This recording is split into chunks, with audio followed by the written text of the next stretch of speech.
I met him first, I say, in 1929, through the intervention of a friend of mine, common friend, who asked Mr. Gandhi to see me, you see. And so Mr. Gandhi wrote to me saying that he would like to see me. So I went and saw him. That was just before going to the Round Table Conference. And then he came to the second Round Table Conference, didn't come for the first. And he was there for about 5-6 months. And there, of course, I met him also and faced him also, you see. Then, once thereafter, he also, after the signing of the Pune Pact, you see, asked me to come and see him. So I went to see him. He was then in jail. You see, but that's all the time that I have met him. But I always say that as I met Mr. Gandhi in the capacity of an opponent, I have a feeling that I know him better than most other people because he had opened his real fangs to me, you see, and I could see the inside of the man. You see, while others who generally went there as devotees, you see, saw nothing of him except the external appearance which he had put up as a Mahatma, you see. But I saw him in his human capacity, the bare man in him.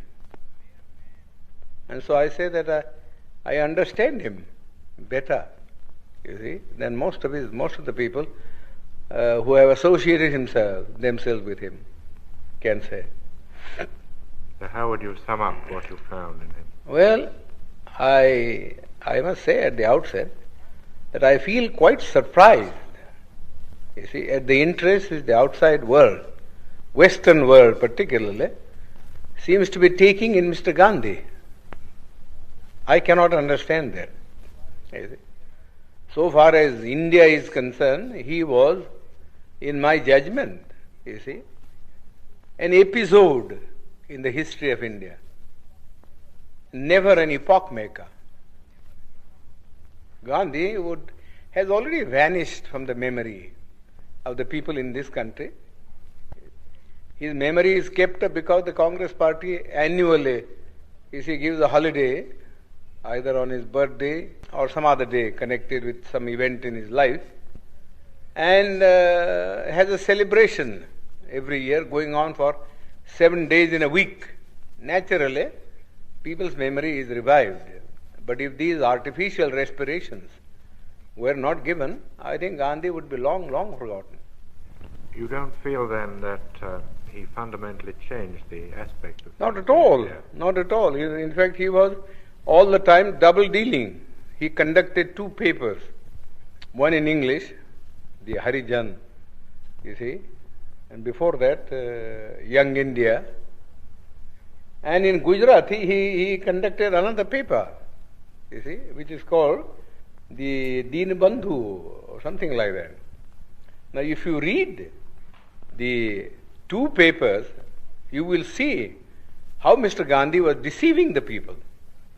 In the English paper, he posed himself as an opponent of the caste system and of untouchability, you see, and that he was a Democrat.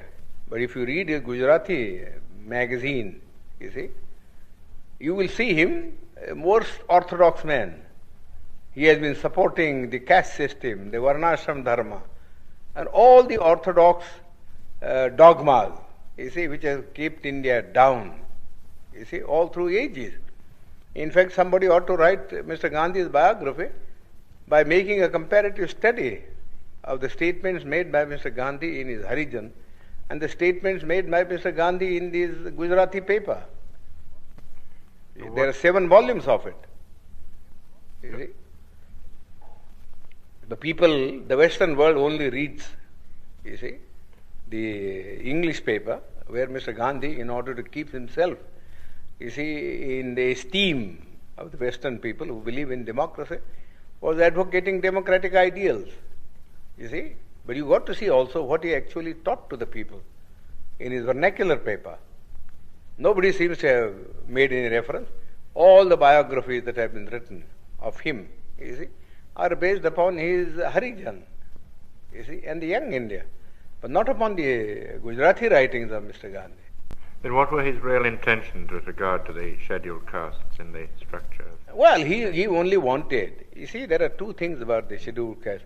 We want untouchability to be abolished, you see, but we also want, you see, that we must be given equal opportunities, you see, so that we may rise to the level of the other classes. Mere washing off of untouchability is of no consequence. We have been carrying on with untouchability for the last 2000 years. Nobody has bothered about it, you see. Nobody has bothered about it. Yes, there are some disabilities which are very harmful. For instance, people can't take water, and people can't have land, you see, to cultivate and earn their livelihood. But the other things which are far more important, you see, namely that they should have the same status, you see, in the country, and that they should have the opportunity to hold high offices, so that not only their dignity will rise, but also they will get what I call strategic positions from which they could protect their own people. Mr. Gandhi was totally opposed. Totally opposed. You see? He was content with things like temple entry. Temple entry, that was all the thing that he wanted to do. You see? You see? Which is nobody cares for Hindu temples now. The untouchables have become, you see, so conscious of the fact that temple going is of no consequence at all. You see? You live in the untouchable quarters, just the same, whether you went into the temple or whether you did not go into the temple. You see? People, just as for instance, people at one time would not allow the untouchables to travel by railways, you see, because of pollution, you see. But now they don't mind, because the railways won't make any separate arrangement. But because they travel together in the train, it doesn't follow, you see, that their life in the villages vis-a-vis the Hindus has in any sense changed, you see. Whenever the Hindu and the untouchable alights at a railway train, you see, they assume their old robes, you see.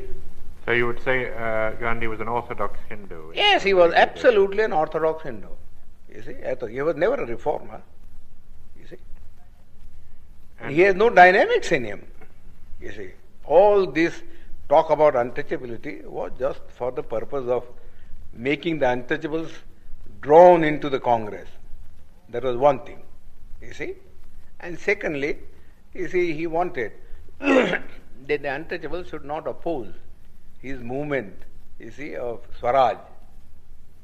You see, I don't think beyond that he had any real motive of uplift. And then do you think that political independence would have come without Gandhi? Oh yes, I am sure about it. It might have been in slow degrees, but I personally myself think that if Swaraj had come in slow degrees in India, it would have profited the people better. You see, for each community or each group, you see, which is suffering from many of these disabilities, you see, would have been able to consolidate itself at each stage of the transfer of power from the British. You see, today the whole thing came as a flood. You see, people were unprepared. And I always think that the Labour Party has been the most stupid party in England. Was it Gandhi who was too impatient, or the Congress Party? Was he? No, personally, I do not know how suddenly Mr. Attlee agreed, you see, to give independence. That's a matter of secret which Mr. Attlee one day, I think, will disclose in his autobiography, how he came to do that, you see, because nobody ever expected. It is such a sudden change of front. Nobody ever expected.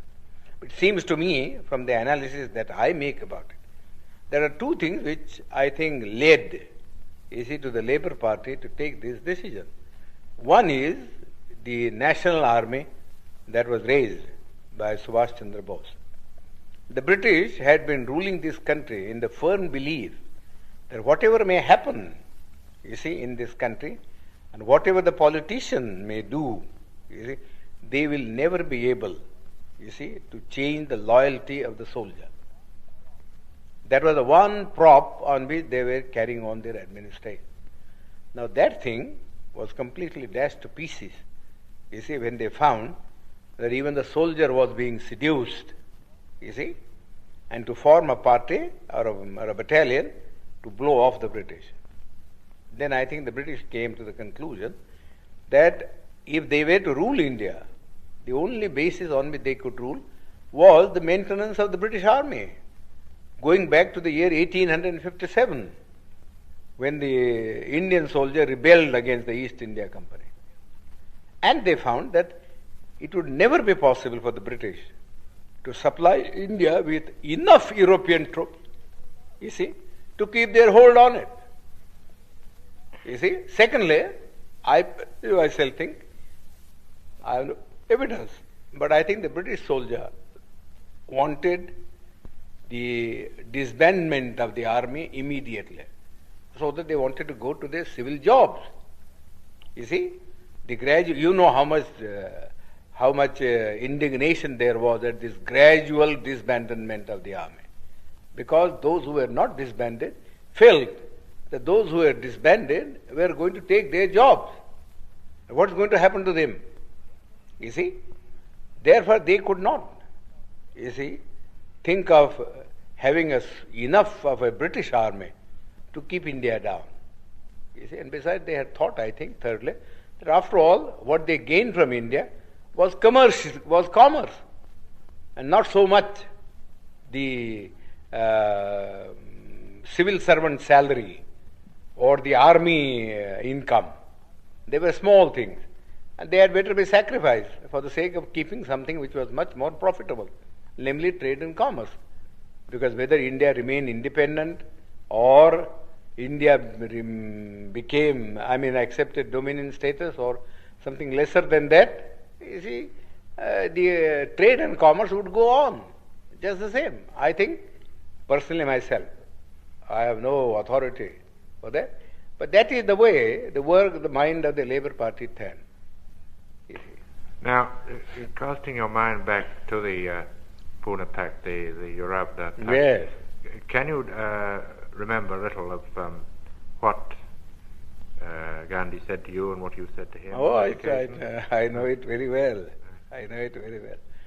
You see, the British government had, in the original award which MacDonald had given, you see, had accepted my suggestion.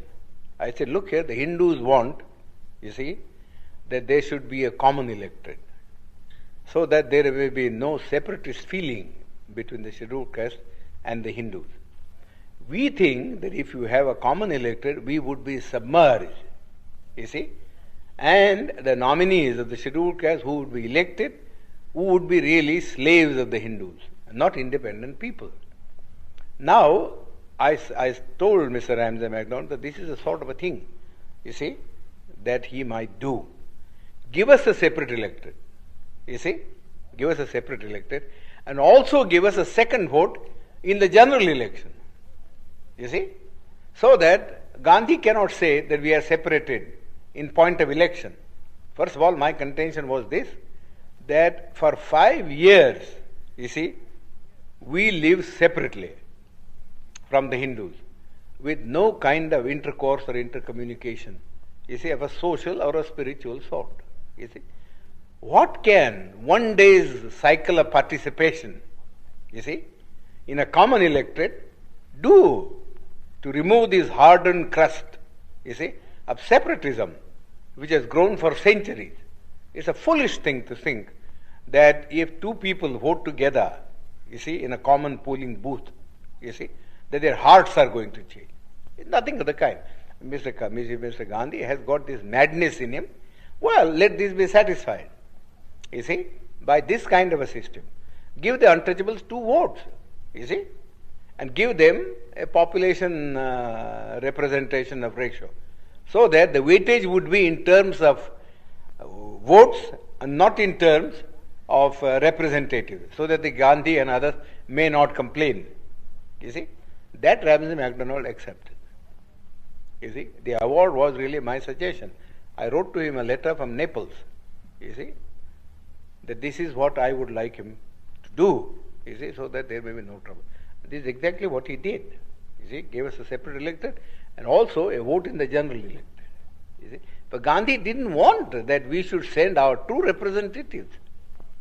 You see, therefore he didn't want the separate electorate part of the award, and went on fast. You see, went on fast. Then they all came to me. They said, well, the British government said, if he agrees, you see, to abandon the award, then we have no objection. You see, but we can't abandon the award ourselves.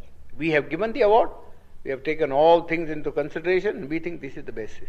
You ought to read Ramsay MacDonald's letter. It's a very clear statement that we haven't done anything to aggravate the separation. You see, in fact, we are trying to bridge it up by bringing the two sections together in a common electoral roll. But Gandhi's object was that we should not get, you see, free, independent representation. Therefore, he, in the first place, he said, no representation ought to be given to us. That's how his stand in the Round Table Conference. You see, he said, I recognize only three communities. You see, namely, Hindus, you see, Muslims and Sikhs. These are the only three communities that will have a political recognition, you see, in the constitution, you see. But the Christians or the Anglo-Indians or the scheduled caste will have no place in the constitution. They must merge themselves in the general community. That was the stand that he had taken.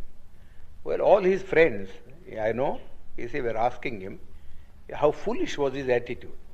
You see, his own friends had quarreled with him on this subject.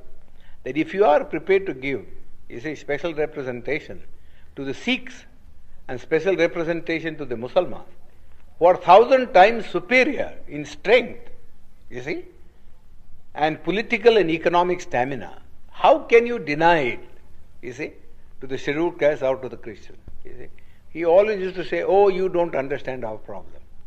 You see, that's all he was saying. Alexander even, who was a great friend of his, had a serious quarrel with him, as he told me. Then that French woman, who was his disciple, I forget her name now, you see, she also had a great quarrel with him. That we don't understand this attitude. Either you say, we won't give anything to anybody. Let there be just a common role. You see, then we can understand that that's a democratic thing.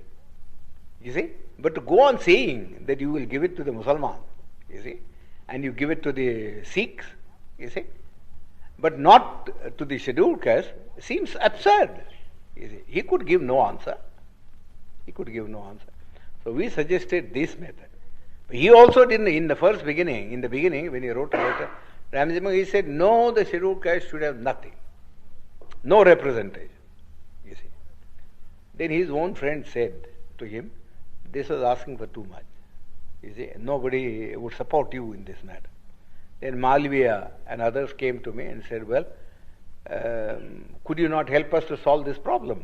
You see, I said, well, I don't want to solve this problem by sacrificing what we have been able to get from the British Premier. So you went to Pune? As I said, I suggested alternative formula. And that formula was that I am not prepared to give up the separate electorate, but I am prepared, you see, to modify the thing.